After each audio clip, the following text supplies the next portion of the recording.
안녕하세요. 예레미야 공부하겠습니다. 자, 오늘 봅시다. 여기 정해져 있죠? 46장에서 51장까지입니다. 거의 다 끝났습니다. 오늘은 좀 이렇게 몰아서 봅니다. 46에서 51장까지 한꺼번에 봐요. 왜 이렇게 여러 장을 한꺼번에 보는지는 뭐 지난번에 제가 말씀드렸으니까 됐고요. 오늘 하고 그다음에 다음 주에 한 번만 더 하면 예레미야가 끝납니다. 52장까지 있어요. 52장은 부록이나 마찬가지입니다.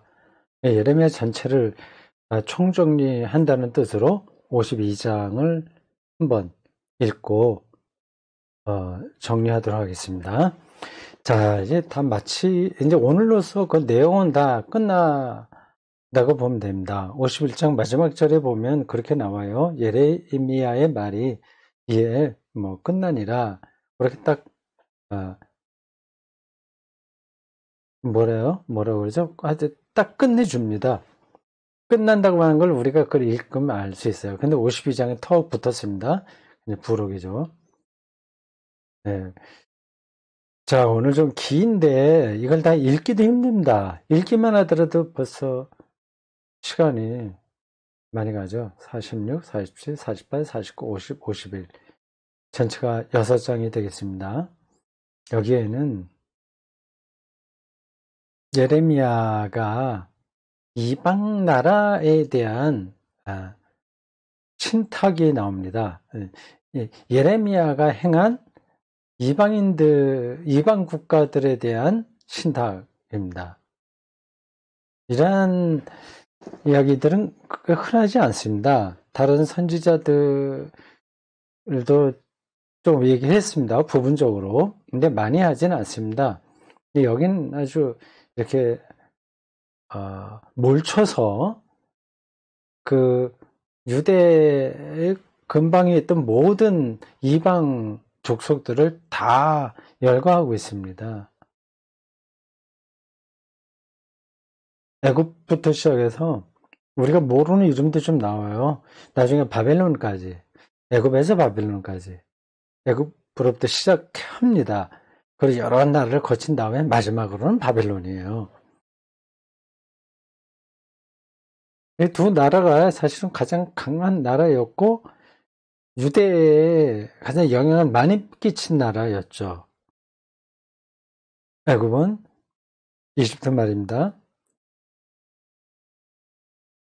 우리가 출애굽에서 알 수 있듯이 이스라엘 백성들이 그 애굽에서 한 400년 가까이 소수민족으로 살다가 모세의 소명에 따라서 엑소더스 하지 않습니까? 대서사가 그때부터 시작한다고 봐야죠. 그 애굽에서 유대 민족들이 많은 경험을 했습니다. 네, 뭐 그건 그렇고 결정적으로 유대 민족의 운명에 개입한 나라예요. 더 결정적인 것은 사실 바벨론이라고 할 수 있습니다. 그리고 이 예레미야가 활동할 때가 바로 그 시대였고요. 그래서 이 두 나라를 이렇게 하나는 앞에 두고 하나는 끝에 두고 전체를 다 거론 하는 걸 보면 예레미야의 세계를 보는 안목이 얼마나 넓었냐 하는 것을 알 수 있습니다. 하나님은 그 유대 나라의 한정에서 말씀을 주시는 게 아니라 세계 전체를 세계 전체 나라의 운명을 결정하는 장본인이다. 장본인이다. 그걸 얘기하려고 하는 거죠. 네, 본문을 여러분들이 나중에 한번 읽어보시길 바랍니다만은 장엄한 어떤 교향곡을 읽는 듯한 느낌이 듭니다. 자, 일단 우리가 거기에 나오는 나라들을 잠깐 보겠습니다. 지도를 보는 게 제일 좋은데 뭐 성경 뒤에 보면 지도가 많이 있어요. 근데 우리말 개역 개정에 나와 있는 지도보다는 그 성경 마틴 루터 독일 루터 성경에 주석이 붙어 있는 성경이요. 여기에 뒤에 보면 여러 가지 부록들이 나오지 않습니까? 그 용어 해설도 나오고 성경 소사전의 역할도 해요. 거기에 이제 지도도 몇 개 나옵니다. 그 중에 하나가 요겁니다. 보시겠어요? 왼쪽이요. 이거 뭐 이렇게 해서는 잘 안 보이시죠? 네, 조금 뒤로 더 가볼까요? 나중에 눈이 가려갖고 이게 얼만큼 보이는지 잘 모르겠네요. 됐죠? 이렇게 해도 뭐 알아보기 힘드시겠죠? 여기 제목이 이렇게 붙었습니다. 왕정기의 이스라엘과 그 이웃들. 왕정기. 그러니까 북이스라엘 남유다. 예. 그리고 북이스라엘이 먼저 망하고 남유다가 나중에 망할 때까지 하여튼 왕정 역사입니다. 사사들의 역사가 아니라 그렇죠. 이스라엘 역사를 대충 아시죠? 아브라함서부터 요셉까지는 족장들이니까 아주 가족사에 불과하죠. 시족사회 정도라고 할 수 있죠. 그들이 애굽으로 이제 가게 돼요. 창세기 뒷부분에 보면 거기 가게 됩니다. 요셉 이야기 뭐 거기에 많이 나옵니다. 거기서 이제 큰 부족을 이루어요. 근데 뭐 성경에는 거기 뭐 숫자가 굉장히 많은 걸로 나오긴 하는데 글쎄요, 그렇게 많지는 않았을 겁니다. 어쨌든 이제 애굽에서 나온 다음에 가나안에 정착하면서부터 시작한 역사는 사사시대입니다. 일종의 부족사회라고 할 수 있어요. 그게 한 몇백 년 지나다가 이제 사울부터 왕정이 시작하죠. 뭐, 다시 또 여기서 기초적인 이스라엘과 유대 역사를 말씀드리지 않겠습니다. 하여튼 그 왕들이 사울부터 시작해서 본격적으로는 이제 다윗이라고 할 수 있는데 어쨌든 뭐 사무엘 선지자에 이어서 지도자가 된 사람이 사울인데 이제 왕으로 추대가 일단 됐어요. 이제 계승하지 못했습니다만은 다윗 왕조가 이제 계속되죠. 다윗 왕조가 시작해서 다윗 왕조가 망할 때까지가 이게 왕정 역사라고 할 수 있습니다. 그 사이에 이제 북이스라엘은 다른 왕들이 몇 번 통치하다가 이제 미리 망했죠. 유대의 왕정이라고 하면은 다윗 왕조를 생각하시면 됩니다. 다윗부터 시작해서 쭉 내려와서 어디까지 왔죠? 그 바벨론 포로 잡혀갈 때 마지막 왕 이름이 혹시 아시겠어요? 시드기야입니다. 오늘 여기 우리가 읽는 본문에도 시드기야 이야기가 잠깐 나오는지 모르겠습니다. 52장에 나오나 51장에 나오나 하여튼 시드기야입니다. 그러니까 다윗부터 시드기야까지가 다윗의 왕조라고 할 수 있습니다. 여기 혈통이 한 번도 바뀌지 않았어요. 이제 왕정 역사인데 그때의 그 부근에 있던 민족들에 대한 지도 그들이 어디 있었냐 하는 겁니다. 그거를 제가 요 그림 다시 한번 보여드릴게요. 요 그림 아이씨 잘 되나? 똑바로 안 되죠? 화면에 안 보여서 똑바로 되는지 안 되는지도 모르겠습니다. 네. 이스라엘이 중간에 있고요. 뭐 예루살렘도 있고 등등 여러 나라 나옵니다. 이 지도를 제가 간략하게 축소해서 좀 그랬습니다. 지중해예요. 보시죠? 지중해. 이건 요단강. 위에 있다면 갈릴리 호수, 게네사렛 호수라고도 합니다. 요쯤에 이제 나사렛이 있었겠죠. 여기 위에를 갈릴리라고 부르고, 중간은 이제 사마리아라고 하고, 밑에를 유대라고 합니다. 예루살렘이 여기 있어요. 이 사해죠. 있습니다. 이렇게 이스라엘 혹은 유대가 하여튼 요 근방입니다. 요 근처요. 그 당시야 그 국경이 따로 없었습니다. 서로 어울려서 살았으니까요. 맨 처음에 나오는 애굽은 저 밑에 여기입니다. 여기는 못 그렸어요. 아프리카 북쪽입니다. 애굽이 있고요. 그 다음에 나오는 나라가 블레셋입니다. 요 블레셋도 그 이스라엘을 이제 괴롭혔죠. 많이. 이스라엘 입장에서 보면 괴롭힌 거고, 블레셋 입장에서 보면 이스라엘이 귀찮은 나라고, 족속이고, 뭐 그런 거죠. 블레셋인데, 두 번째로 그런데요. 모압이 나옵니다. 모압이 요쯤 있어요. 중간에, 오른쪽, 사해 오른쪽. 모압이 있고, 그 다음에 암몬 여기 나옵니다. 이스마엘이라고 그다리아 총독을 죽이고 전쟁 후에 이스라엘 남은 백성들을 데리고 암몬으로 이제 이주하려고 했다가 그게 실패하고 자기 자신과 몇몇 사람들만 같이 망명으로 간 나라 암몬입니다. 암몬 맞죠? 네. 거기 이스마엘입니다. 요하나는 그걸 못하게 했다가 애굽으로 갔고요. 암몬입니다. 네, 모압, 블레셋, 모압, 암몬이고, 그 다음에 에돔. 이건 성경에 자주 나옵니다. 블레셋, 암몬, 모압, 에돔. 여기 다메섹이 여기 있고요. 다메섹, 다마스커스라고도 하죠. 여기가 굉장히 교통 요지였고, 그 사도 바울의 고향이고요.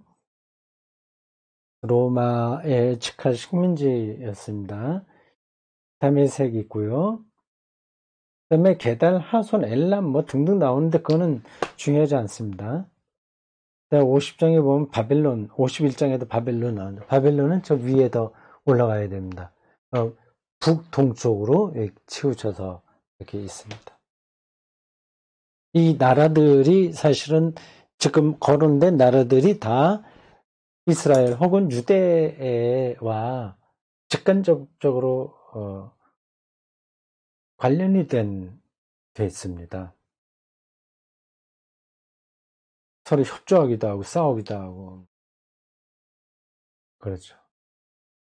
자, 그 나라 혹은 그 족속에 대한 신탁이 이제 여기 나오게 됩니다. 자, 보실까요? 46장 한번 보십시오. 오늘 우리가 다 읽지는 않겠습니다. 그냥 그 중에서 중요한 건 몇 개 추려보도록 하겠습니다. 46장입니다. 보자. 이거를 다시 지도를 지울까요? 아니면 이쪽으로 돌아서서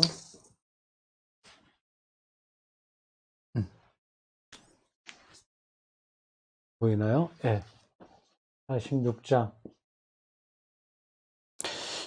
여기는 애굽에 대한 이야기입니다.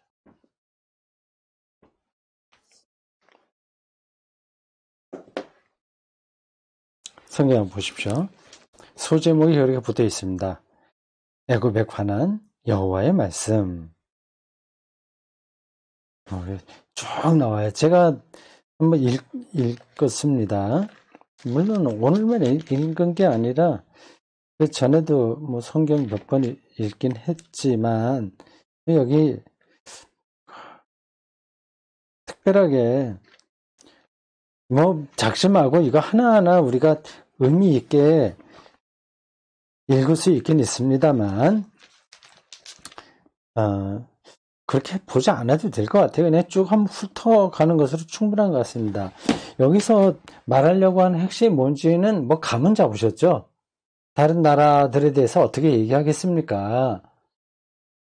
이게 전반적으로 보면 다 심판이에요. 하나님께서 심판하신다. 그러니까 잘난 척하지 마라. 그 뜻입니다.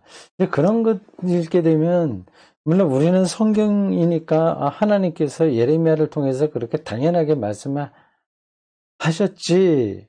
그게 옳은 말씀이지 생각할 겁니다. 근데 그 나라 입장에서 들은다면 좀 기분 나쁘겠죠. 뭐 기분 나쁘다고 표현하는 거는 적절하진 않은데, 이거 왜 남의 나라에 간섭하냐? 쓸데없는 소리 하지 마라. 예레미야에게 그렇게 핀잔을 주지 않았겠습니까?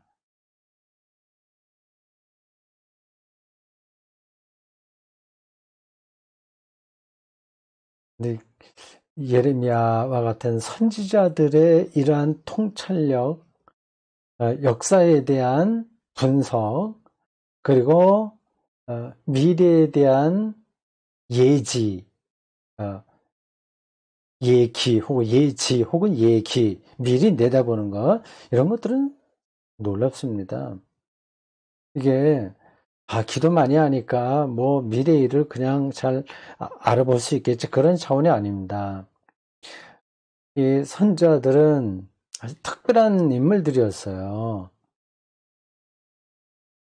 제가 말씀드렸을 겁니다. 두 가지 점에서 특별하다고 했어요. 두 가지라고 그랬나? 몇 가지라고 했나? 그건 정확하게 기억 안 나는데, 근데 지금 제가 두 가지로만 말씀드려 보려고요. 그들은 선지자 학교를 다 다닌 사람들입니다. 다는 아니지만, 굳이 학교를 안 다녔다고 하더라도 선지자 전통이 있어요. 이제 엘리야 시대에는 선지자 학교가 있었어요. 엘리사가 제자였습니다.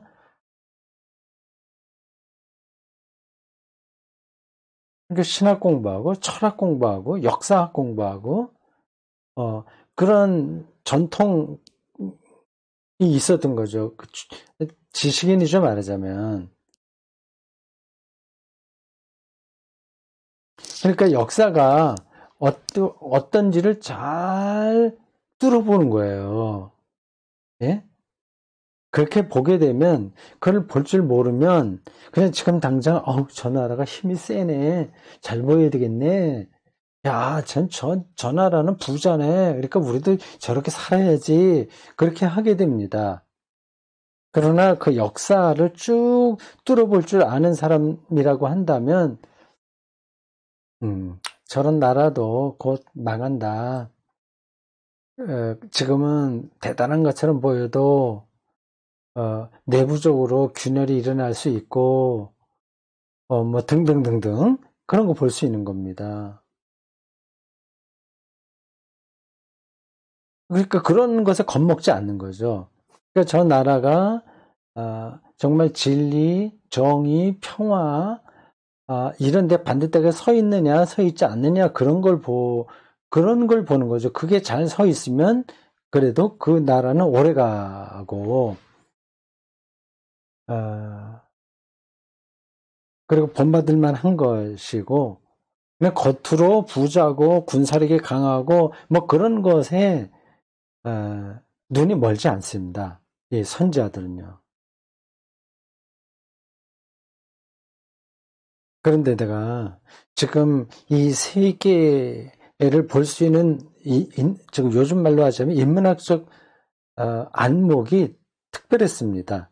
지금 바벨론이 어떻고 애굽이 어떻고 어떤 나라가 어떻고 이런 열강의 그 관계들 이런 것들을 이게 지금으로 말하자면 외교적인 눈이 밝았습니다. 그런데다가 한 가지 더 얘기한다면 하나님에 대한 신앙. 확고한 신앙. 요거는 뭐, 앞에서 얘기한 선지자 전통에 포함시킬 수도 있겠네요. 그런 게 있어요. 그러니까 모든 선지자가 다 뛰어난 건 아니지만, 이렇게 성경에 나올 수 있을 정도의 글을 쓰거나 설교한 선지자들은 아주 고단자입니다. 높은 수준의 정신력과 지식과 판단력, 그런 것들을 다 갖고 있는 사람들이에요. 그러니까 그들 눈에는 애굽이라고 하더라도 뭐 그렇게 벌벌 떨지 않는 거죠. 바벨론이라고 하더라도 결국 지금 저렇게 잘 나가지만 하나님이 그를 치신다. 지금은 그를 통해서 어떤 역사를 실행하시지만 그러나 그들이 하나님의 뜻에 맞지 않게 될 때 결국은 뭐 나라들은 되게 제국들은 그렇게 자기 힘을 자랑하기 때문에 하나님의 뜻에서는 점점 멀어지게 마련인데 그렇게 되면 하나님께서 아주 가볍게 처리하신다. 이게 아무리 강력한 군사력을 가지고 있다고 하더라도 하나님 앞에서는 아무것도 아니다. 입니다. 제가 말이 좀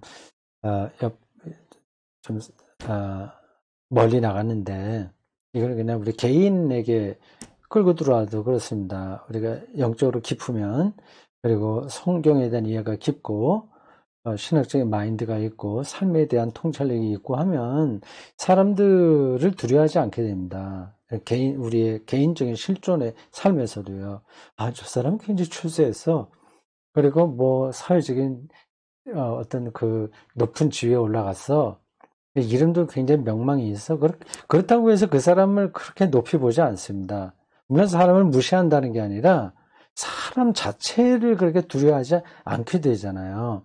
그러니까 그 실체를 뚫어보니까 그렇게 되는 겁니다. 그런 게 없는 사람들은 늘 이제, 저 사람이 얼마나 힘이 있나, 부자냐, 사회적인 지위가 있냐, 그런 걸로 판단해 버리잖아요. 예. 자, 여기 46장에는 애굽에 대한 이야기입니다. 8절 한번 보십시오. 이렇게 이야기합니다. 애굽은 그 당시로서는 막강한 제국이었습니다. 애굽은 나일강이 불어남 같고 강물의 출렁임 같도다. 그가 이르되 내가 일어나 땅을 덮어 성읍들과 그 주민들을 멸할 것이라. 결국 이제 홍수가 나듯이 이 애굽도 망한다. 하나님이 그렇게 심판하신다. 그 얘기입니다. 13절부터는 조금 더 구체적으로 그런 얘기를 합니다. 느부갓네살이 애굽을 친다.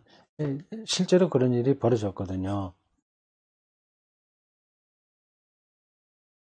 예레미야 눈에 그게 다 보이는 겁니다.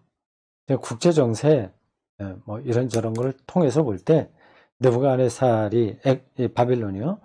이 애굽을 치고 애굽은 그럴 준비를 하지 못한 상태다. 그런 것들을 말하고 있습니다. 27절 내 종 야곱아 두려워하지 말라. 이스라엘아 놀라지 말라. 그러니까 애굽이나 바빌론 이런 나라들 보고 두려워하지 마라. 그 얘기입니다. 내가 너를 먼 곳에서 구원하며 네 자손을 포로된 땅에서 구원하리니 야곱이 돌아와서 평안하며 걱정 없이 살게 될 것이다. 그를 두렵게 할 자가 없으리라. 이스라엘 아주 작은 나라가 애굽이나 바빌론이란 큰 나라 앞에서 얼마나 초라했겠습니까? 두려워하지 말라고 하는 겁니다.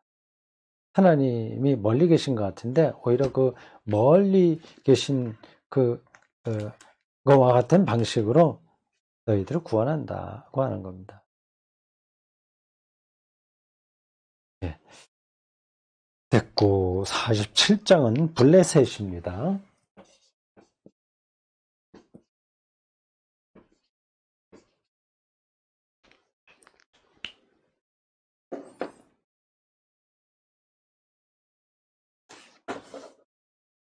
2절 보십시오. 블레셋은 여기 보셨죠? 아까? 조금 더 비켜드릴게요. 이 지중해가 있고 가까이 있었습니다. 예루살렘에 가까이. 이게 좀 그림은 잘못돼. 조금 더 내려와야 됩니다. 블레셋이 요만치 가까웠어요. 그래서 계속 많이 다퉜습니다. 2절 보세요. 여호와께서 이와 같이 말씀하실 때 보라, 물이 북쪽에서 일어나 물결치는 시내를 이루어 그 땅과 그 중에 있는 모든 것과 그 성읍과 거기에 사는 자들을 휩쓸리니 사람들을 부르짖으며 그 땅 모든 주민이 울부짖으리라. 거의 전쟁에 휩싸이는 것과 같은 상황을 묘사하고 있습니다. 블레셋, 유대와 오랫동안 이렇게 척지고 전쟁도 많이 벌였는데 두려운 민족이거든요. 그때 블레셋도요. 하나님께서 치신다 그 얘기입니다. 48장은 모압입니다.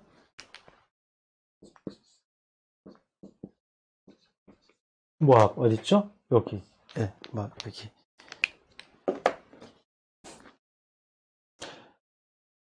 모압에 대한 표현도 재밌습니다.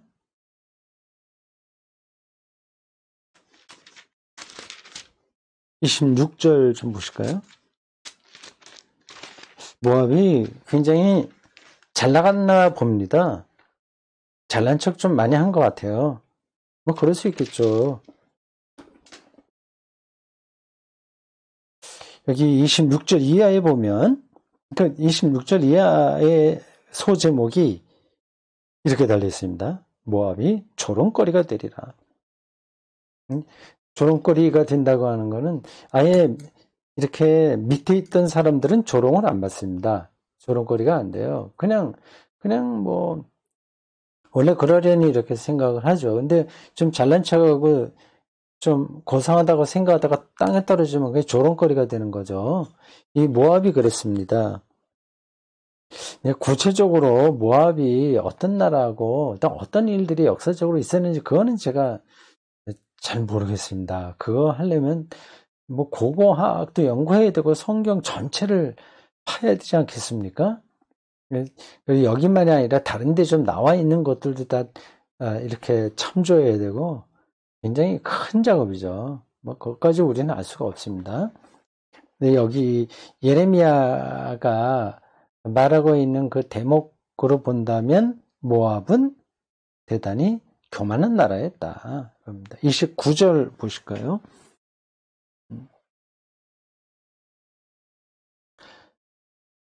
우리가 27절부터 봐야 되겠네요. 네가 이스라엘을 조롱하지 아니하였느냐. 그러니까 블레셋이 볼 때 이스라엘, 유대, 여긴 아주 작은 민족이고 그리고 여기저기 치이고 남북이 갈라졌고 뭐 별 볼품이 없는 거죠. 조롱하지 아니하였느냐. 그가 도둑 가운데에서 발견되었느냐. 네가 그를 말할 때마다 네 머리를 흔든도다. 굉장히 문학적으로 표현이 되어 있어요. 머리를 흔든다는 게 뭡니까? 쩔레쩔레 흔드는 거잖아요. 그 사람들 생각 인간도 아니야. 뭐 이런 식으로 머리 쩔레쩔레 흔드는. 블레셋은 특별히 이 이스라엘 사람들을 우습게 보고 조롱한 것 같습니다. 29절 우리가 모압의 교만을 들었나니 잘난 척한 거죠.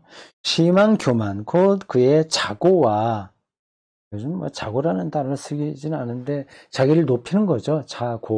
자고와 오만과 자랑과 그 마음의 거만이로다.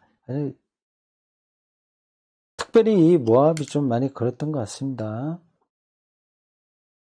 근데 사실 이 나라에 대한 평가지만 우리에게도 다 이런 부분들이 있어요. 그게 종이 한 장 차이입니다. 사람이 교만해지는 거하고 그 교만을 눈치채고 어떻게 하면 자기가 더 겸손해지느냐 하는 건 종이 한 장 차이예요. 근데 더 이게 이제 어려운 게 자기가 겸손하다고 생각하면서 교만한 겁니다. 겸손이 오히려 교만일 수 있어요. 참 이상합니다. 사람은 말이죠. 그러니까 죽을 때까지 거기서 벗어나기는 힘들 겁니다. 기회만 되면 자기가 올라서려고 하거든요. 본능적으로 그렇습니다. 그거는 뭐 아주 사회적으로 잘 나가는 사람만 그렇게 힘주는 게 아니라 좀 밑에 좀 사회적으로 아래에 있는 사람들도 자기보다 조금 더 아래에 있는 사람들을 그렇게 대합니다. 자기가 잘난 것처럼 대합니다. 무시하죠. 네, 그런 일들이 우리 일상에 많이 일어날 거래요. 그러지 않으면 좋겠는데 그렇지 않기가 정말 힘듭니다. 겉으로는 대단히 세련되고 교양이 있고 점잖고 한데 그 자체가 또 교만일 수도 있거든요.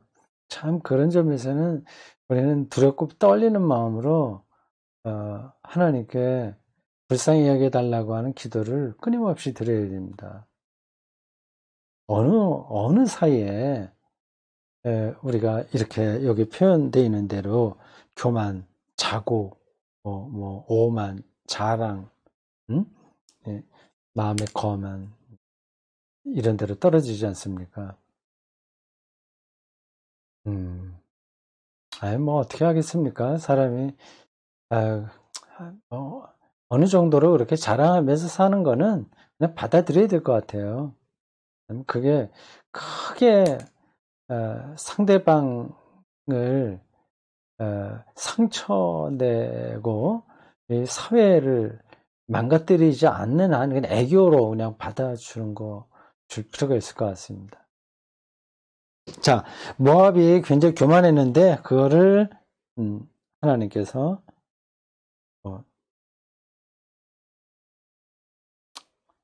벌하신다 그거 아니겠습니까? 36절부터 그 모압이 벌받을 해라고 하는 제목으로 그 이야기가 나옵니다. 37절 보실까요? 모든 사람이 대머리가 되었고 모든 사람이 수염을 밀었으며 대머리가 되는 거 수염을 중동 그쪽 사는 사람들은 다 수염이 기르니까 근데 밀었고 손에 칼자국이 있고 허리에 굵은 배가 둘렸고 모압의 모든 지붕과 거리 각지에서 슬피 오는 소리가 들리니 내가 모압을 마음에 들지 않는 그릇까지 깨뜨렸습니다. 여호와의 말씀이니라. 49장은 암몬입니다.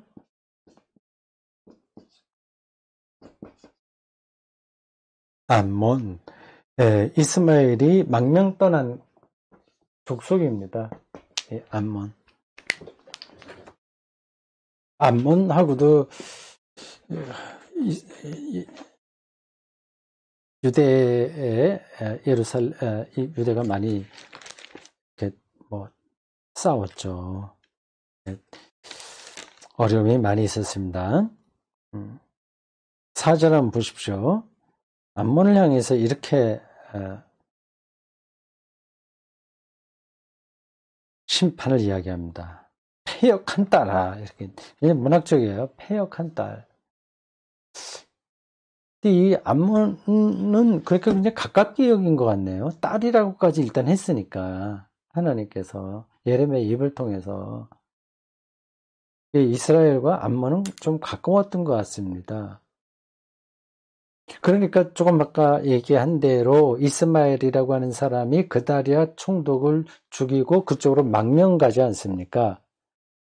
거기서 받아줄 거라고 하는 걸 전제하고 이미 약속한 상태에서 그런 일을 저지른 거거든요. 그걸 보면 이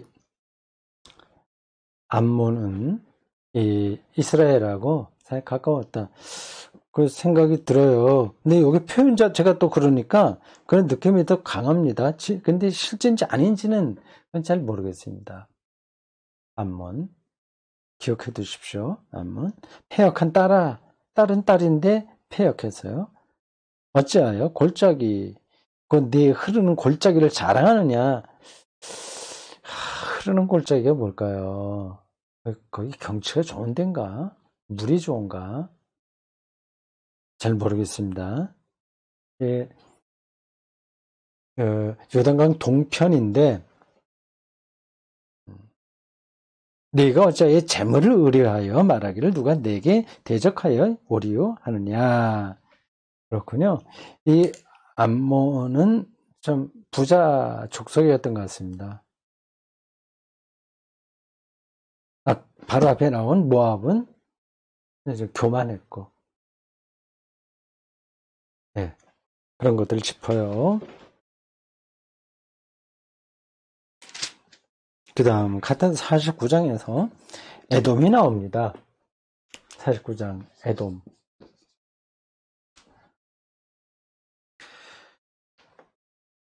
에돔에 대한 이야기 16절 보실까요?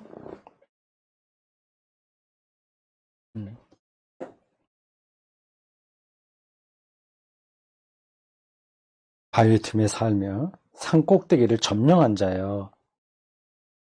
굉장히 전쟁을 잘한, 싸움을 잘한 민족 같습니다. 스스로 두려운 자인 줄로 여김과 스스로 다른 나라가 우리 두려워하지, 내가 굉장히 두려운 존재지, 이렇게 생각하는 겁니다. 교만한 거죠. 내가 완전히 조폭들처럼, 조폭 비슷하게 일반 사람들이 두려워할 존재로 자기를 여기는 겁니다. 내 마음의 교만이 너를 속였도다.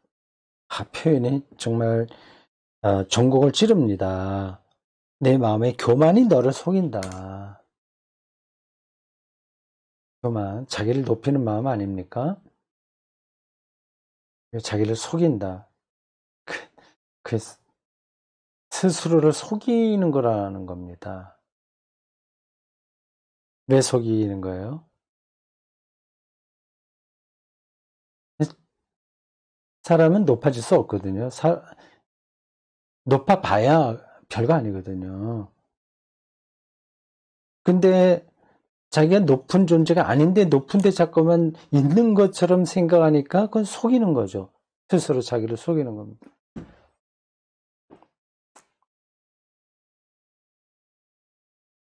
우리 기독교 신앙에서 출발점이 세례인데, 세례는 죽는 것부터 시작하거든요. 가장 낮은 자리가 죽음이니까, 이전에 내가 그리스도와 같이 죽었다고 하는 그 사실을 실질적으로 받아들이고 믿는다면 가장 정직하게 사는 거, 자기를 속이는 게 아니라 그게 인간의 실체거든요. 조금 있으면 죽잖아요. 이게 뭐 저도 앞으로 건강하면 뭐 20년쯤 살 거고, 아주 특이하게 더 운이 좋으면 조금 더 살고, 아니면 이제 조금 더 일찍 죽을 수도 있고, 그렇죠. 다른 사람도 다 마찬가지 아니겠습니까? 네, 뭐, 내 마음의 교만이 너를 속인다. 속이는 방식으로는 평화를 얻을 수가 없죠. 자꾸만 또 속이게 됩니다. 아예 처음부터 그걸 인정하고, 난 죽은 자야. 죽은 것과 같아. 실질적으로.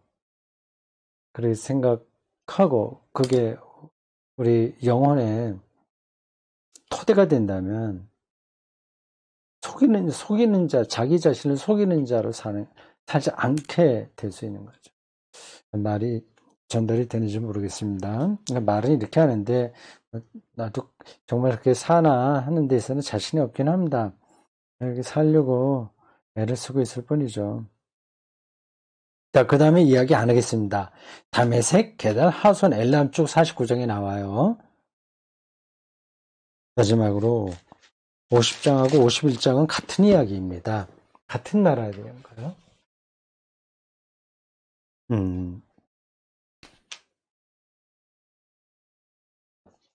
50장과 51장, 여기는 바벨론입니다.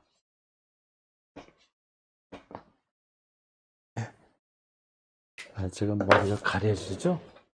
이쪽으로 해야 되는데 잘못했네. 50장, 51장 바벨론에 대한 얘기입니다. 굉장히 길어요. 제일 깁니다. 앞에서는 애굽도 한 장만 했는데 여기는 두 장에 걸쳐서 다 바벨론을 이야기합니다. 그만큼 이 바벨론은 이스라엘 역사에서 거의 결정적인 나라였기 때문입니다. 구약 성경의 모든 그 내용들은 다 이 바벨론 사건에 근거한다고 해도 잘못이 아닙니다. 출애굽도 사실은 바벨론 포로와 거기서 귀환, 이걸 근거로 해서 이제 자기들의 고대 역사가 새롭게 해석된 겁니다.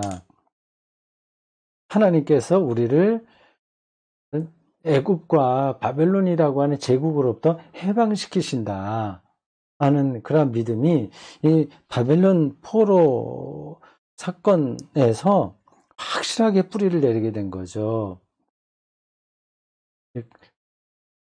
그리고 하나님이 창조주라고 하는 신앙도 이 바벨론 경험에서 확실하게 된 겁니다. 바벨론이 그렇게 중요하니까 이렇게 예레미야도 두 장에 걸쳐서 이야기를 합니다. 자, 이건 뭐 앞에서 쭉 바빌론과 관계된 이야기를 예레미야가 했기 때문에 여기 다시 뭐 또 할 건 없습니다. 다시 또 반복하지는 않겠어요. 반복이 아니라 그건 이미 앞에서 비슷한 이야기들이 나왔는데 이렇게 두 장에 걸쳐서 집중적으로 나온 건 좀 특이하긴 한 거죠.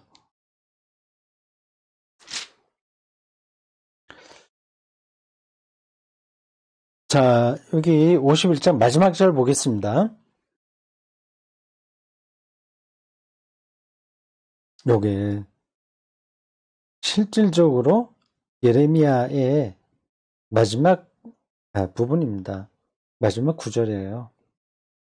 말하기를 바벨론이 나의 재난 때문에 이같이 몰락하여 다시 일어서지 못하리니 그들이 피폐하리라 하라 하니라. 예레미야의 말이 이에 끝나니라. 그렇죠. 예레미야의 말대로 바벨론은 그렇게 오래 가지 않아서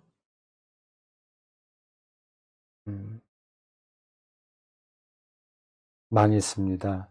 정확한 연대는 지금 제가 기억을 못하겠네요. 페르시아에 의해서 망했습니다.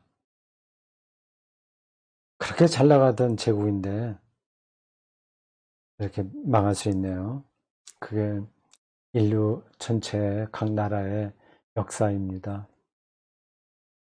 이런 말들도 너무 진부하게 생각하지 않는 게 좋습니다. 그냥 하나님 말씀이니까 뭐 그런가 보다. 다 그렇지 뭐 이런 정도가 아니라 아주 실질적으로 이해를 해야 됩니다. 모든 게 다 변화하고 끝나고 합니다. 개인도 끝나고 나라도 끝나고 대한민국도 계속되는 건 아니죠. 계속 될 수가 없습니다.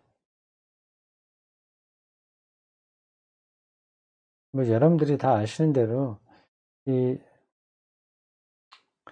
지구 위에 지구를 둘러싸이는 걸 판이라고 하거든요. 그 움직여요, 늘. 그래서 지도는 늘 바뀝니다. 바다에다가 산이 되기도 하고요. 산이 바다가 되기도 하고 그렇게 움직여서 그렇습니다. 이게 천천히 되기 때문에 우리가 느끼지 못할 뿐이지 오랜 기간을 두고 보면 다 그렇습니까? 우리나라 땅도 계속 이렇게 있는 건 아닙니다. 일본도 물속으로 가라앉을 수 있고요. 아니면 더 올라왔을 수도 있고 그러죠. 그렇게 되면 나라라고 하는 게 별 의미가 없죠. 그리고 또 그거하고는 좀 다른 차원에서 이 문명이 완전히 달라질 수 있는 겁니다. 뭐 그건 여러분들도 생각해 보십시오. 지금 뭐 유럽, 미국, 뭐 러시아 이런 큰 나라들이 주도권을 가지고 있는데 지금 뭐 코로나19 그냥 예를 들어 설명하는 겁니다. 이게 해결이 되지 않고 점점 더 심해진다고 한다면 그러면 그렇게 사람들이 몰려 사는 도시는 이제는 사람이 살지 못하는 데가 됩니다. 그러니까 몽골이나 부탄이나 이렇게 뚝뚝 떨어져서 사는 그런 사람들만 살아남을 수 있을지도 모르죠. 이 바이러스가 지금 우리가 컨트롤 못할 정도로 변이 되고 변종되고 하면서 그렇게 된다면 나라가 무슨 소용이 있겠습니까? 이제는. 또는 뭐 다른 방식으로도 그만 얘기하겠습니다. 이 바벨론도 하나님께서 심판하신다고 하는 이 예레미야의 이야기는 그 당시 어떤 사람들에게는 그럴까 이렇게 들렸을지 모르나 선지자 전통에서 하나님의 말씀의 능력을 안 사람이 정확하게 진단한 겁니다. 그건 오늘 우리의 삶에도 똑같이 적용되는 거죠.